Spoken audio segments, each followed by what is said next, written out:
Johnny Cash was a troubled man, but a sensitive one. His music championed those that society had let down, the outcasts and jailbirds, and extended to them a solemn compassion. And because he laid claim to the outlaw persona in a way that few other artists could, one can almost see why a movement as obsessed with outsiderism as the alt-right might place him on a pedestal.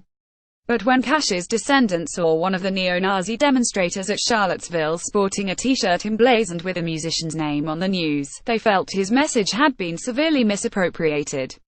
Cash's family stated that they were sickened by the association in an emotional open letter that describes the late artist as a man whose heart beat with a rhythm of love and social justice.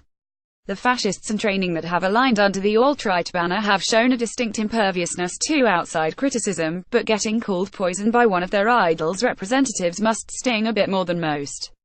It's just the latest instance of a hostile odd angle forming between the hate-fueled political fringe groups edging into the spotlight and the ideologically inconsistent pop culture they claim anyway.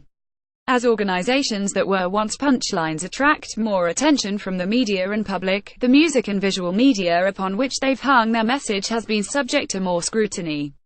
And on plenty of occasions, the responsible artists have caught wind and had to publicly swear off association with the burgeoning culture of white power extremism. This most recent spike in cognitive dissonance ramped up as Donald Trump muscled his way into the presidential race over the course of 2016. He had a difficult time holding on to a single walk-on anthem for his many campaign rallies, as every time a clip would begin to circulate online, the news would inevitably come out that the band in question had never granted permission for their songs to be used in the first place. The Rolling Stones, Twisted Sister and Rem are only a few of the groups that have demanded the Trump campaign cease and desist from playing their music. Rem candidly shot back, "Go fuck yourselves, the lot of you, you sad, attention-grabbing, power-hungry little men. Do not use our music or my voice for your moronic charade of a campaign." But while it's simple enough to threaten legal action against official political entities, a band can control what protesters choose to chant or write on their signs. Matters have grown messier as neo-Nazi groups adopt works of art in less official capacities, placing artists in a tough position that can't allow for silence. After inflammatory public speaker and frequent punching bag Richard Spencer mentioned that he considered Depeche Mode the official band of the alt-right, the group promptly released a contradicting statement and the fan base raised an accompanying outcry. In one of the more surreal instances of this tut-tutting from on high, horror godhead John Carpenter had to explicitly state that his cult classic They Live should not be interpreted as a commentary on a Jewish conspiracy to control the banks and media. And yet the trouble persists that for those in search of a pop culture slate on which to project Zionist paranoia, They Live works pretty well. Alt-right types and their unsavory brethren are drawn to narratives about reorienting perception of reality, regardless of the espoused politics that undergird them. Consider the rich, profound irony that the online anti-feminist subculture known as the Red Pill derives their name from The Matrix, a work of art created by two trans women. In its way, this rash of misappropriations acts as the ultimate rebuttal to the notion of authorial intent. The fascists inexplicably glomming onto 80s-influenced electronic music referred to as Fashwave didn't need Swedish producer Robert Parker's approval to make him their champion, and his protestations haven't done much to put them off it.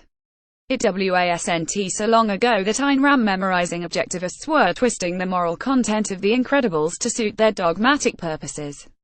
The stakes in the present day are significantly higher, however, as this period of great upheaval that has already claimed a body count. Real life no longer allows artists the luxury of neutrality. Refraining to condemn the white power groups after they've contaminated one of your works sounds a lot like condoning to the public's ears. Matt Fury, the originator of the mimetic cartoon frog Pepe that the alt-right has selected as their proud mascot of bigotry, joined forces with the Anti-Defamation League to undo that cultural shift and return the image to its peaceable, hate-free roots.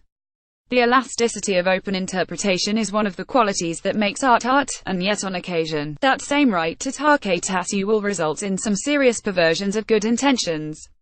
The Nazi resorts to these messy magpie-like tendencies out of necessity. The vast majority of history's great artists have had the good sense to not be Nazis, leaving present-day fascists a small well to draw upon without looking elsewhere. Naturally, the swastika was nicked from the Buddhists, Hindus and Jains in India, who interpreted it as a symbol of good luck. But this gives artists the opportunity to turn an incident into a platform to speak out against intolerance while they've got the opposition's ear. Fury's case illustrates the best-case scenario of something as sickening as learning your creations have been used to spread hate while you had your back turned. It's a challenge to do more and be better, to capitalize on a reluctant situation and pivot it into activism.